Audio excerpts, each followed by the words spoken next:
Jadi komitmen dari pemerintah untuk membatasi penggunaan gadget atau media sosial ini bertanggung jawab sebenarnya kuncinya dari keluarga. Kalau di Surabaya saya lihat salah satu cara untuk ini program bisa berhasil adalah dengan memberikan kegiatan. Jadi gini, jangan sampai kita hanya melarang, membatasi penggunaan gadget, tetapi tidak kita berikan ruang kreativitas, ruang kegiatan yang produktif dan positif kepada mereka. Karena kalau cuma melarang, mereka akhirnya anak muda itu nggak bisa dilarang maksudnya. Betul. Bukan larangan, tetapi ini adalah batasan saja, hanya untuk mengarahkan saja bahwa kita memang dituntut untuk terus mengikuti perkembangan teknologi.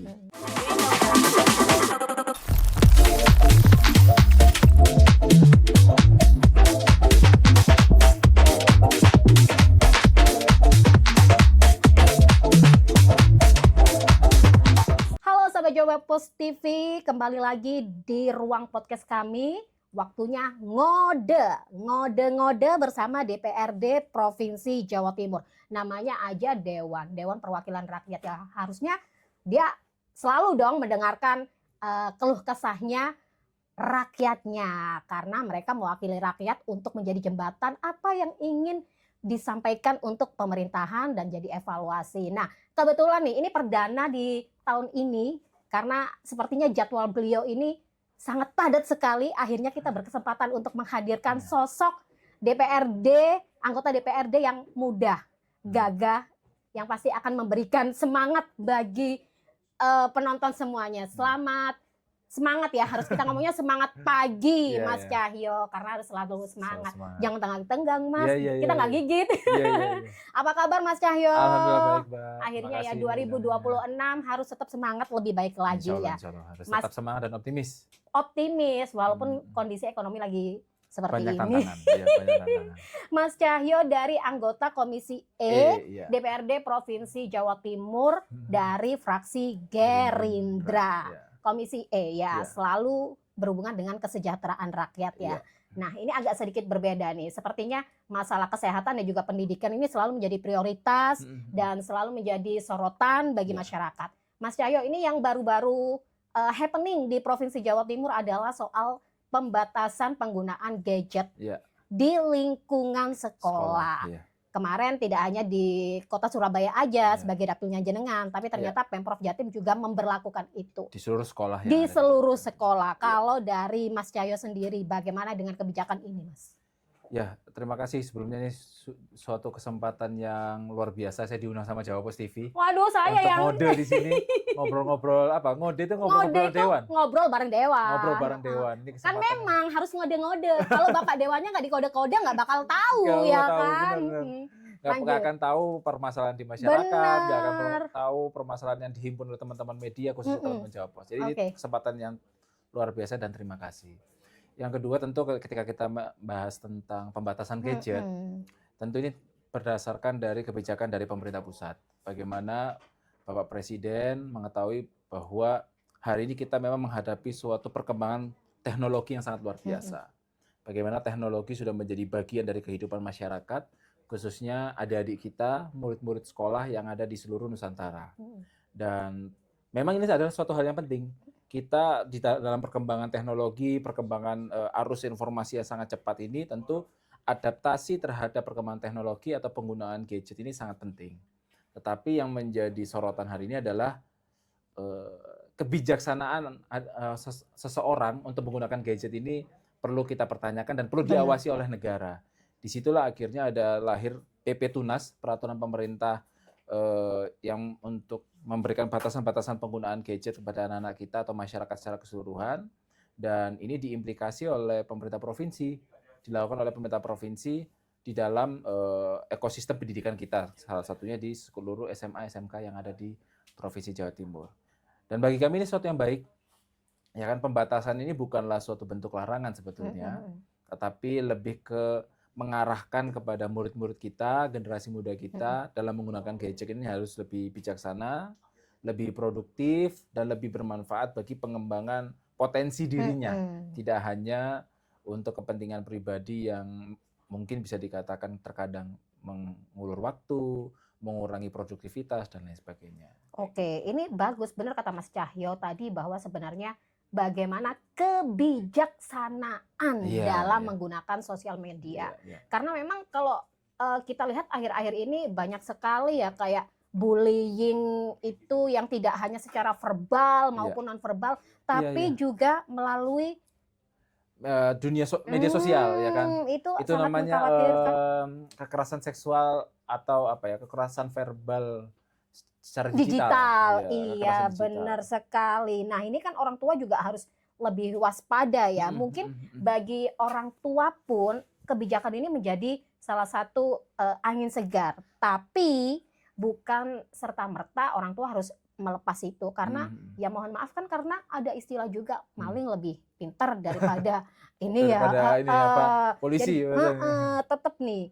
Nah, dengan aturan ini bagaimana efektivitas nanti ketika Mas Cahyo sendiri sebagai tidak hanya memonitoring dan penyalur dari keluh kesah masyarakat kan juga monitoring untuk kebijakan-kebijakan yang diberikan atau yang diberlakukan oleh eksekutif.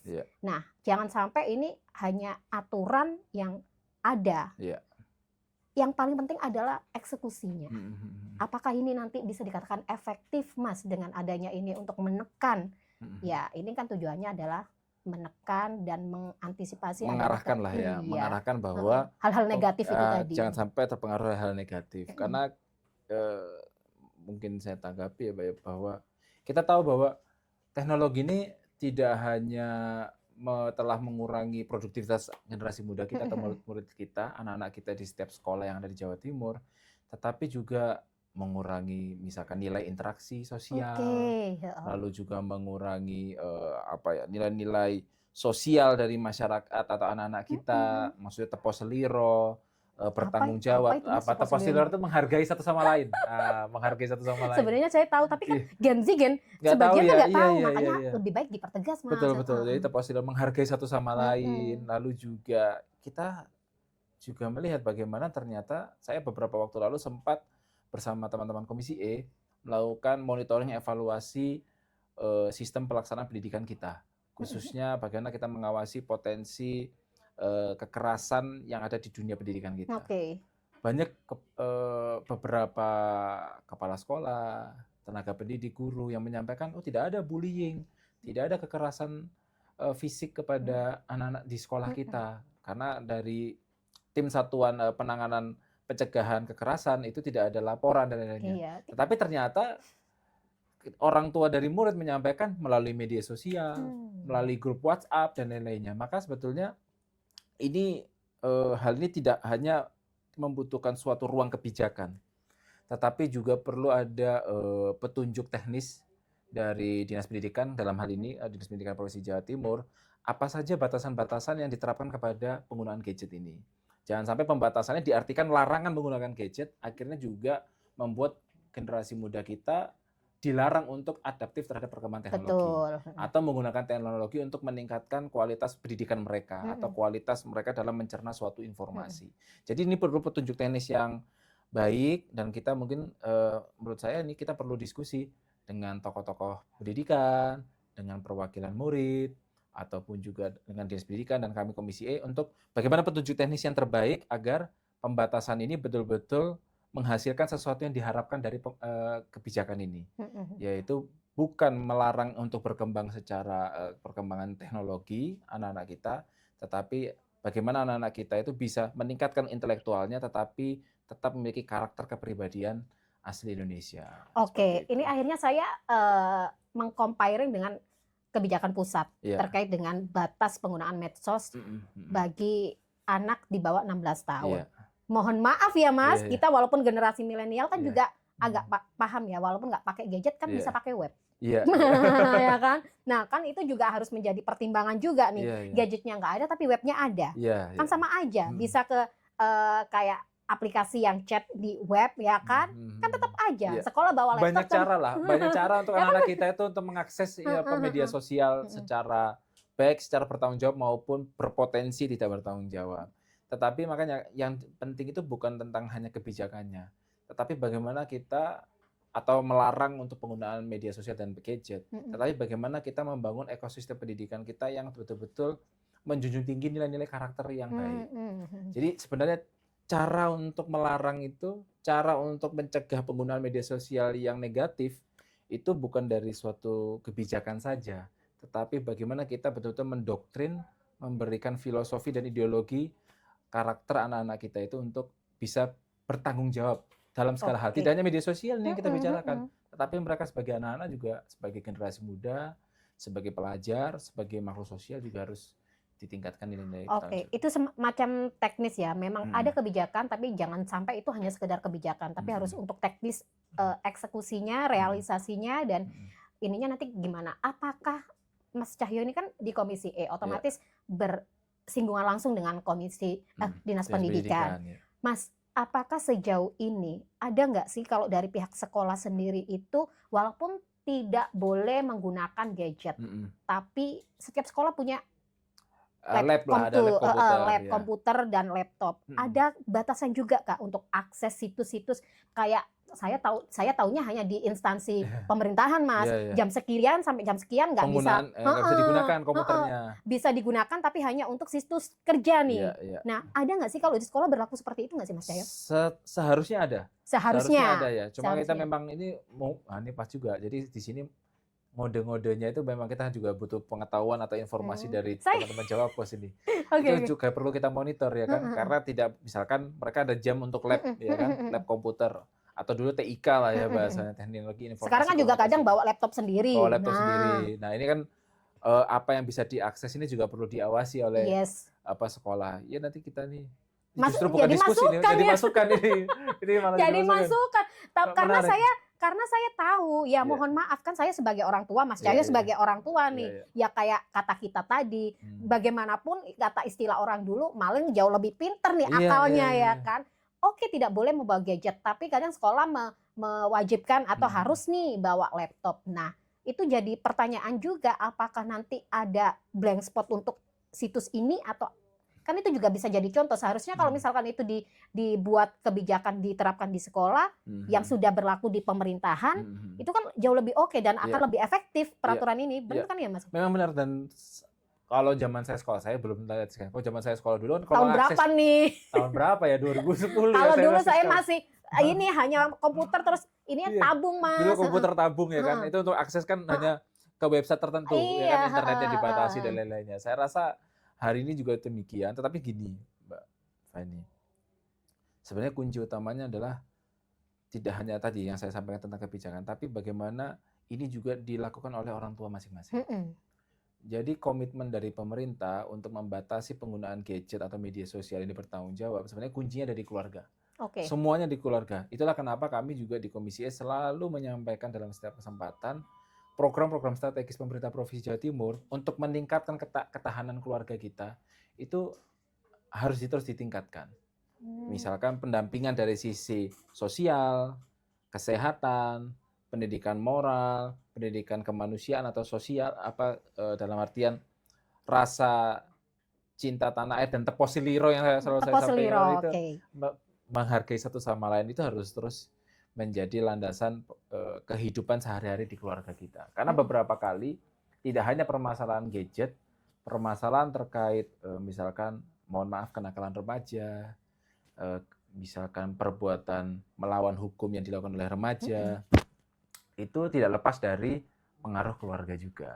Begitupun juga dengan penggunaan media sosial yang bijak. Menurut saya keluarga juga memiliki peran yang sangat penting dalam membangun kesadaran adik-adik kita menggunakan gadget ini. Karena dengan mudahnya akses teknologi informasi, dengan mudahnya menggunakan teknologi untuk mengakses ke media sosial, membatasi secara penuh kepada anak-anak kita ini juga sesuatu yang sulit. Karena banyak cara untuk mereka bisa masuk. Sebenarnya kalau ini adalah sinergitas dengan Kominfo, ini memang tidak berkaitan dengan Komisi E, tapi sharing sebagai orang tua kan juga kan sudah ada juga, mungkin tidak banyak orang tua yang tahu sosialisasi untuk memonitoring, kan ada aplikasi tuh Mas, ngemonitor, itu kan juga perlu sejatinya untuk bagaimana anak ini nanti ngedownload aplikasi apa nih. Kita bisa tahu, bisa monitor itu kan. Ya itu nggak cuma saya rasa gini, dalam hal kita mencegah penggunaan media sosial yang menyimpang atau negatif, nggak hanya Diskominfo, tidak hanya Dinas Pendidikan, semua harus kolaborasi semua pihak. Dan keluarga adalah lingkup terdekat. Dan keluarga adalah kunci utamanya. Tidak hanya lingkup terdekat, tapi kunci utamanya ada di keluarga itu sendiri. Maka bagaimana misalkan kalau terkait di kedudukan, ada dinas sosial, ada dinas perlindungan dan pemberdayaan perempuan dan anak, itu semua bersinergi untuk terus mensosialisasikan tentang penggunaan gadget atau media sosial yang baik. Benar sekali, dan jangan sampai ini orang tua karena pengen anaknya diam, nggak ganggu kesibukan orang tua, dikasih handphone terus lepas gitu aja. Bahayanya harus kayak seperti Mas Cahyo tadi bilang, kalau secara kasat mata laporan tidak ada, tapi justru kejahatan yang tidak kasat mata ini yang justru menjadi kewaspadaan untuk saat ini. Oke, lanjut Mas. Kalau dari Komisi E sendiri, bagaimana nanti mengkontrolling dalam mensukseskan aturan ini yang berkaitan dengan ini untuk memberikan generasi bangsa menuju generasi emas, khususnya di lingkup pendidikan? Ya itu tadi yang perlu saya sampaikan, bahwa kolaborasi Pak ya. Jadi kita tidak bisa hanya mengandalkan dinas pendidikan, dan kita juga tidak hanya bisa memberikan tanggung jawab ini kepada tenaga pendidik kita. Tenaga pendidik kita itu kan udah bahasanya apa ya, udah capek duluan ya kan. Tidak hanya mereka memberikan materi, mereka juga ada tanggung jawab untuk peningkatan kapasitas mereka, ada tanggung jawab tentang laporan kinerja mereka.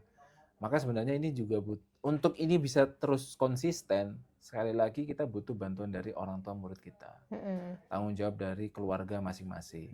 Inilah kenapa kami berharap pemerintah Provinsi Jawa Timur bisa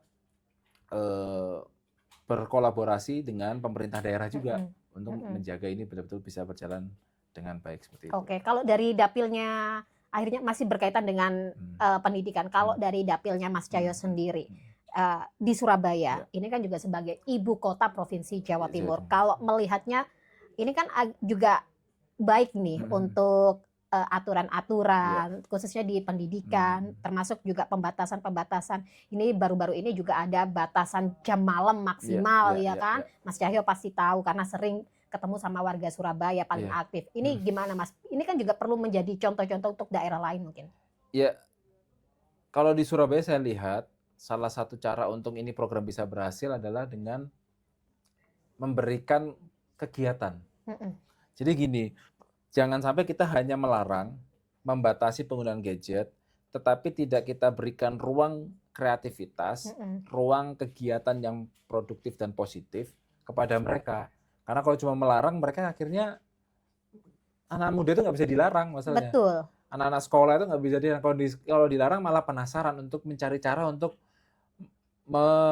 keluar dari larangan tersebut. Kan gitu. Nah, caranya adalah bagaimana kita beri pengertian tentang berbahaya penggunaan media sosial yang tidak bertanggung jawab, meskipun kita juga menyampaikan bahwa penggunaan teknologi ini penting untuk meningkatkan kapasitas kualitas mereka dalam mendapatkan sains dan teknologi atau keilmuan, tetapi kita juga berikan mereka ruang kreativitas, ruang kegiatan, misalnya kegiatan-kegiatan yang berbasis pada kesehatan, olahraga, kegiatan-kegiatan yang berbasis pada peningkatan ideologi mereka tentang nilai-nilai asli Indonesia seperti nilai Pancasila, organisasi kepemimpinan dan lain-lainnya. Akhirnya dengan seiring waktu, selain pembatasan dan ada kegiatan inilah yang akhirnya bisa membentuk dan mencetak generasi muda ataupun generasi penerus yang betul-betul sesuai harapan kita. Kan sebenarnya harapannya bagaimana kita melahirkan generasi penerus yang berintelektual dan berkepribadian, berkarakter yang baik, yang positif, ya kan, nggak hanya mencari anak yang cerdas sesuai dengan perkembangan zaman dan teknologi, tetapi dia juga harus memiliki karakter yang mencintai tanah air, mencintai sesamanya. Nah ini semuanya harus berbarengan, harus berjalan bersamaan. Oke, ini nggak apa-apa dong kita nyinggung, kan ini dapilnya Mas Cahyo. Iya, kan? boleh. Kan ini nanti juga bisa menjadi entah itu jadi masukan atau jadi yang diimplementasikan ke daerah-daerah lain. Ini kan karena Mas Cahyo dapilnya di Surabaya juga, banyak juga contoh-contoh yang ada di Surabaya yang juga linear dengan aturan di atasnya. Nah ini kan di Surabaya sendiri kan banyak nih kegiatan-kegiatan yang mungkin menjadi wadah bagi generasi muda. Apakah itu nanti juga bisa menjadi salah satu solusi agar anak-anak generasi penerus bangsa ini tidak salah jalan dalam artian gini, mengalihkan kecanduan mereka dengan gadget ke kegiatan-kegiatan sosial, entah itu pramuka atau kampung Pancasila, banyaklah di Surabaya. Iya, banyak sekali kegiatan-kegiatan ya, baik dari kegiatan kepemudaan, baik kepemudaan yang di bawah naungan pemerintah kota, organisasi nirlaba dan lain-lainnya. Itu banyak yang akhirnya menampung atau memberikan ruang kreativitas pada generasi muda kita. Banyak sekali sih di Surabaya. Kalau dari Mas Cahyo sendiri, setiap kali reses atau ketemu dengan masyarakat, apa sih yang menjadi keluhan-keluhan masyarakat yang masih menjadi PR? Terkait ini penggunaan gadget. Apapun itu yang berkaitan dengan pendidikan nih misalnya ya, kan sesuai dengan Komisi E, jenengan. Kalau di Surabaya saya rasa terkait penggunaan teknologi inilah tidak terlalu menjadi sorotan lah kepada anak-anak kita ataupun orang tua, karena kita kemudahan akses internetnya juga bagus dan lain-lain. Cuma memang kita harus akui bahwa di Surabaya itu 97% masyarakatnya atau generasi mudanya itu merupakan orang yang menjadi pengguna internet aktif. Oke. Tetapi berdasarkan data yang kami terima dari BPS, literasi digital kita ini masih sangat memprihatinkan. Dalam hal? Literasi digital. Oke. Literasi digital. Jadi kan ada literasi tentang membaca. Oke. Ada literasi digital. Masih banyak teman-teman kita itu tidak bisa memilah dan memilih mana informasi di media sosial ataupun di dunia digital ini benar atau tidaknya. Ya, namanya post-truth lah. Sesuatu yang terus ada di media sosial kan dianggap suatu kebenaran. Padahal belum tentu itu adalah suatu fakta yang terjadi. Dan percayanya hanya di medsosnya resmi media massa aja ya. Betul. Makanya ini juga tantangan lah buat kita semua. Tapi ini memang nggak bisa dipungkiri, Mas. Jadi akhirnya jadi PR lagi nih nanti bagaimana cara mengedukasi juga. Walaupun ini lagi-lagi ke Kominfo lagi kan ya, tapi komplek. Oke, lanjut, mungkin ada lagi yang mungkin di ini Mas yang menjadi PR untuk bisa menjadi evaluasi bersama, mengingatkan jenengan ini juga berpengaruh juga ke masyarakat sebenarnya, dampak-dampak negatif ketika literasi digital ini masih kurang. Ya, itulah kenapa kami itu pemerintah Presiden Prabowo selalu mengedepankan tentang pembangunan sumber daya manusia, khususnya sektor pendidikan. Tidak boleh lagi ada anak-anak kita yang tidak dapat akses pendidikan yang berkualitas. Ini banyak program-program baik sekolah rakyat, lalu juga beasiswa, lalu juga peningkatan kapasitas guru kita. Ini selalu digalakan oleh pemerintah pusat karena sekali lagi guru ini kan juga tenaga pendidikan ini adalah fondasi utama mencetak generasi penerus kita. Pembentukan karakter atau karakter building dari generasi muda kita ada di sekolah.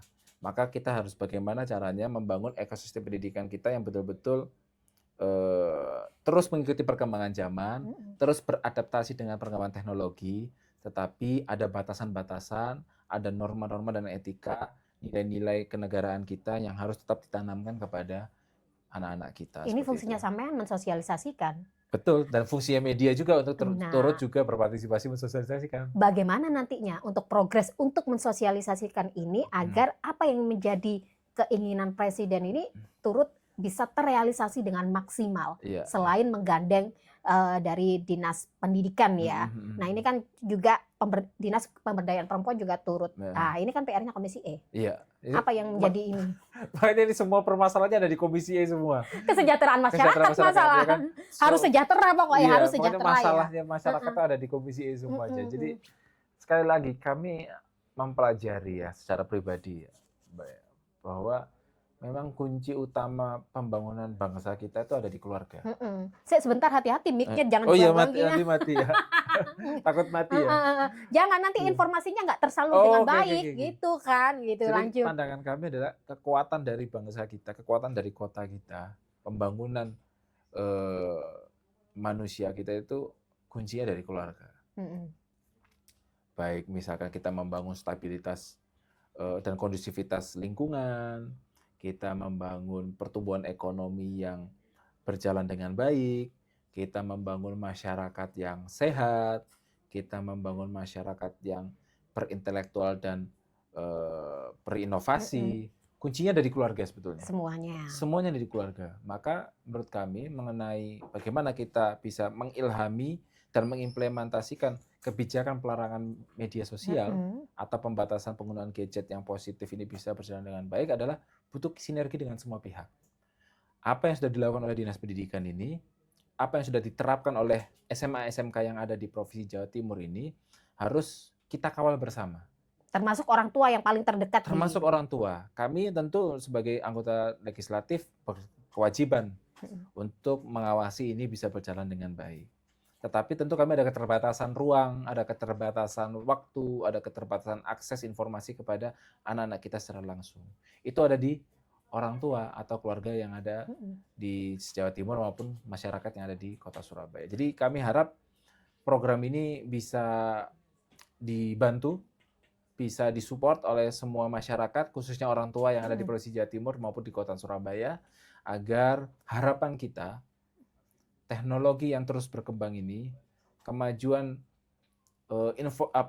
teknologi yang terus tidak bisa kita bendung ini betul-betul memberikan dampak positif bagi perkembangan kecerdasan atau kognitif dari anak-anak kita. Oke, Mas, ini kembali lagi ke tadi bahaya bullying digital, ya kan, bullying digital. Ini memang tidak bisa sulit dimonitor. Sangat sulit. Sangat sulit dimonitor. Speak up pun dia khawatir, takut. Mungkin di Jawa Timur jangan sampai lah ya, jangan sampai ada kasus. Tapi kalau di daerah-daerah lain kita lihat bahaya dan dampaknya seperti apa kan. Tapi harusnya Komisi E sendiri kemarin dari sempat tadi Mas Cahyo bilang dari Satgas tidak ada data. Justru kalau tidak ada data ini menjadi pertanyaan. Betul, gitu. Jangan karena nggak mungkin dalam suatu kehidupan sosial proses bullying itu tidak terjadi. Bullying itu kan macam-macam. Ada yang disengaja untuk memang mengintimidasi seseorang, ada juga yang hanya sekedar guyonan. Bahasa Surabayanya kan misalnya menghina begini, menghina gitu, itu kan biasa bagi mereka. Tapi sebenarnya itu juga bagian dari bullying. Kalau terus kita biarkan akhirnya menjadi suatu intimidasi kepercayaan diri dari anak-anak kita. Apalagi yang ngebully sak kompleks. Kayak yang akhir-akhir ini yang viral itu kan. Yang jurusan hukum sendiri aja memberikan contoh yang tidak baik untuk hukumnya. Nah ini kan juga benar Mas, harusnya ketika itu dianggap aman dan tidak apa-apa harus menjadi pertanyaan. Karena kita makhluk sosial yang berbeda-beda, pasti ada perbedaan pendapat, pasti ada perbedaan pandangan, pasti ada namanya suatu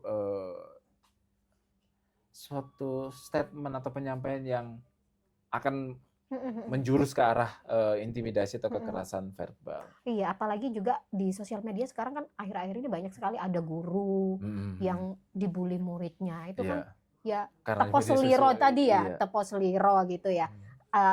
Terakhir mungkin Mas, evaluasi apa nih yang mungkin menjadi catatan dan harus menjadi PR bersama untuk kebaikan generasi penerus, kebaikan nusa dan bangsa ya kan. Lagi-lagi pesannya adalah orang tua yang ada di rumah adalah keluarga terdekat untuk berkontribusi, penuh, bertanggung jawab penuh, memberikan edukasi kepada anak-anak. Apa yang menjadi PR bersama sebelum kita menutup podcast ini?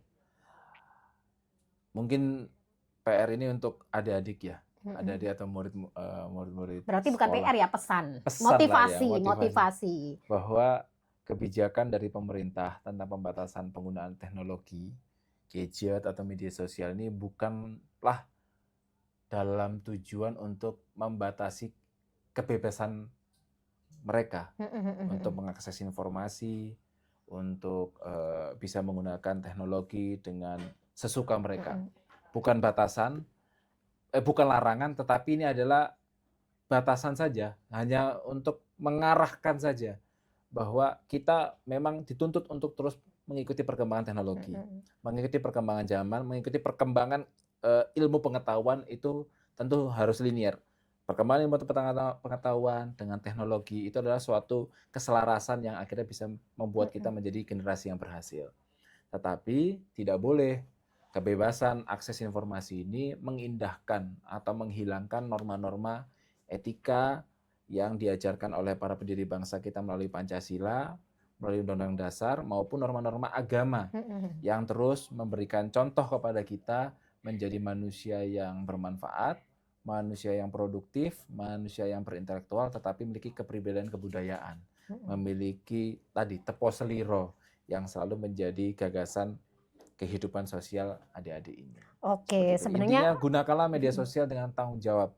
yang betul-betul mampu meningkatkan produktivitas teman-teman, meningkatkan kapasitas teman-teman sebagai generasi penerus. Kalau tidak bermanfaat tinggal saja. Tinggal aja, betul apalagi kalau ya? misalnya konten-konten yang menjurus ke sara, menjurus ke hal-hal kriminal, menurut saya udahlah. Kalau bisa menggunakan media sosial itu yang bermanfaat dan menghasilkan. Iya, ya misalkan kan? menggunakan media sosial untuk misalkan mencari informasi tentang penelitian sesuatu, tentang hal-hal yang terkait akademik, boleh. Misalkan menggunakan media sosial untuk menjadi seorang pengusaha entrepreneurship muda, boleh saja. Dan itu banyak. Nah, itulah yang kami harap dengan pembatasan ini itu bisa dilakukan. Dan yang paling penting sebenarnya pembatasan ini kan untuk meningkatkan daya fokusnya adik-adik sekalian. Betul. Banyak yang di sekolah ini kan juga masih ambil main handphone, itu akhirnya kan kemampuan kritis, kemampuan menangkap informasinya menjadi turun karena ada distorsi pemikiran seperti itu. Oke, benar sekali. Kalau misalkan ada yang tanya, emang kita nggak pernah bersosial media? Bersosial media dong. Iya. Nah, hati-hati dengan kalian search-nya itu apa, algoritma akan mengarahkan terus. Itu hati-hati loh. Kita walaupun generasi milenial paham betul dong ya Mas Cahyo ya. Oke, terima kasih Mas Cahyo atas kesempatannya sudah kesini. Semoga dari ngodenya kita kali ini ya, di perdana episode sama Mas Cahyo, ini bisa bermanfaat dan memberikan motivasi bagi generasi penerus bangsa bagaimana bijak dalam menggunakan sosial media. Jangan menganggap bahwa pemerintah itu memberikan batasan, itu dalam hal memberikan batasan kita untuk tidak bersosial media, bukan seperti itu. Lebih mengedukasi kita bagaimana bijak, dan seperti pesan Mas Cahyo tadi, bijaklah, baiklah menggunakan media sosial yang lebih menguntungkan untuk masa depan kita semua. Saya Nurul Faini beserta segenap kru yang bertugas mengucapkan terima kasih dan sampai jumpa.